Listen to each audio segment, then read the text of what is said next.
All my earliest memories were hunting with my dad. So I'm sure I was hunting with him before I could even remember things. I'm sure he probably took me out when I couldn't walk. The first animal that I ever lined up on with a rifle, I never pulled the trigger. I had the rifle on him, and my dad could tell that I didn't want to shoot it. So, and this is probably, I mean, I'm not even sure how old I was, young. He could tell that I didn't want to shoot it. So he whispered, you know, you don't have to shoot this animal if you don't want to. And it was, and I didn't. We just took pictures of it. Back then it was very important to fill the freezer. So we did mostly meat hunts, moose, trips to the Charlotte for deer, coastal blacktail, the odd mountain goat, but back then he wasn't too hardcore into the mountains. And then from there, I got more serious as the older I got.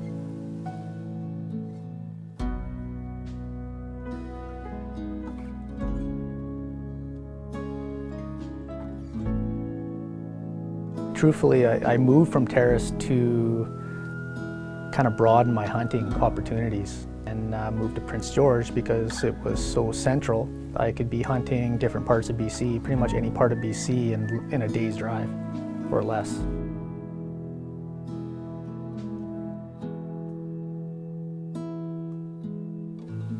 I got big into like the adventure style hunts, you know, 2 weeks at a time, living out of a tent. That kind of consumed everything, you know what I mean? That was my passion. From you know, a recreational hunter going out with his dad to fill the freezer, to putting a pack on and spending 2 or 3 weeks at a time in the mountains. You need to be in shape for sure. You have to work at it. Lots of running, lots of heavy packs and hills and stuff like that.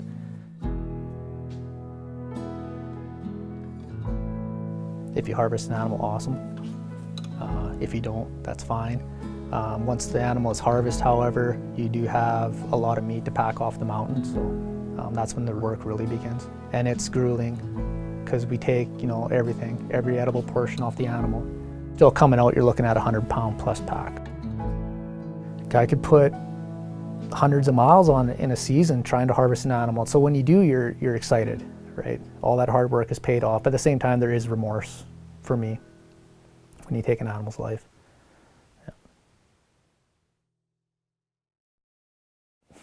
I know what they think. I mean, they just picture us like with semi-autos out of the pickup box, just friggin' mowing down everything. Like, you know what I mean? And leaving it, and don't get me wrong, there are some bad apples out there, horrible people out there, poachers, and people who are harvesting these animals for strictly horns.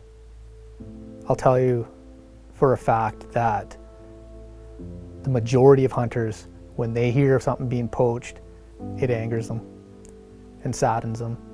Yeah, that's the number one enemy, especially the guys who are poaching for profit and not taking the meat, especially, that's disgusting, and most hunters won't stand for that. Public enemy number one for hunters.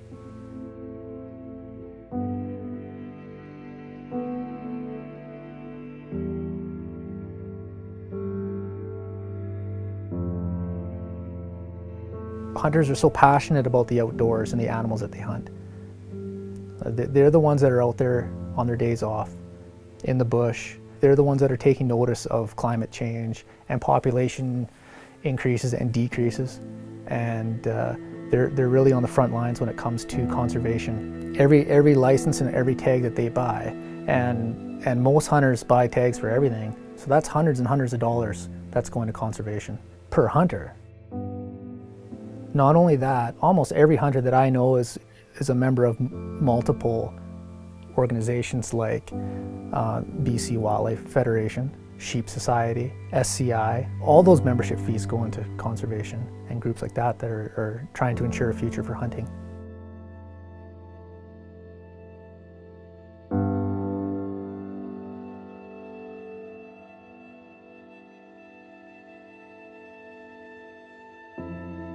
We don't want to see overharvesting we want the wildlife population to be, high and stable. And we're the ones that are worried about poaching and predators, and because that takes away from our hunting opportunities.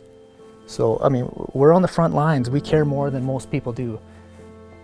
That being said, the hunters and outfitters and non-hunters, they all need to work together to ensure a future. The more people that care about hunting and care about wildlife populations, the better off everyone's going to be.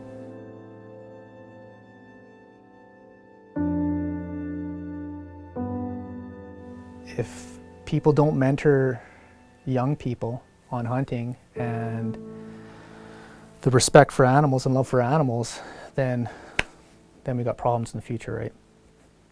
For us and wildlife.